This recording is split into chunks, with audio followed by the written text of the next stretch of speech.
Hello. સાંભળો ખેડૂત મિત્ર, પેલા તમે ઠપકો નથી આપતો, જનરલ સૂચના આપું છું કે મેં જેને વાંધો ફોન નહીં, કર્યો એ ઠપકો ફોન આપો ન તો તમે ઉપાડો. મોડા જ છો ભાઈ. સાંભળો, હું યુટ્યુબમાં મૂકતો હોઉં છું એટલે બીજા ભાઈઓને ધ્યાનમાં આવે એટલા માટે બોલું છું કે હું જેને ફોન કરું એને ફોન ઉપાડી લેવાનો, નથી ઉપાડ્યો તો મને ટાઈમ મળે તો બીજી વાર હું ફોન કરું, નહીંતર એને બીજી વાર મને મેસેજ કરવાનો થાય. ફોન કરે તો નંબર બ્લોક થાય. મારે રોજના લાખ માણસો મને જોતા હોય એટલે દૂધની વેરાયટી કેમ અલગ અલગ બને, મારે લોટ ઓફ વેરાયટીઓ આવે એટલે મારે કાંઈ નહીં કરવાનું, ફટ દઈને બ્લોક કરી દેવાનો.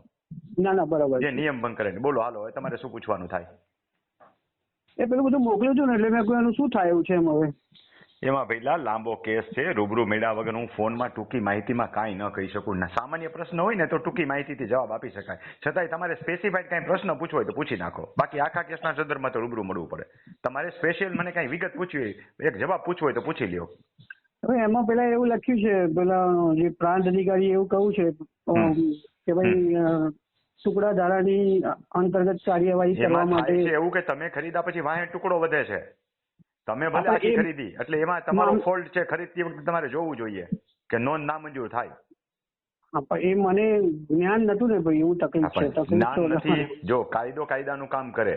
હવે નોંધ નામંજૂર થઈ છે, તમારે સિવિલ કોર્ટમાં જવું પડે, રેવન્યુમાં કાંઈ પડશે નહીં. એના માટે અભિપ્રાય માટે જરૂર હોય તો નજીકના કોઈ સારા એડવોકેટને મળી જાઓ કે આ બધું લઈને મને મળી જાજો.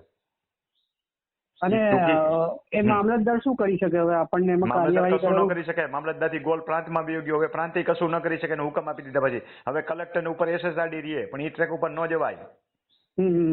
સમજાઈ ગયું? સિવિલ કોર્ટમાં જવું પડે એવું છે. અને આપને મળવું હોય તો વોટ્સએપમાં વિગત લખું છું. મારી પાસે ખોટી અપેક્ષામાં ન આવતા, હું જે કાયદાકીય પ્રક્રિયા થઈ શકે એમ જ કહીશ.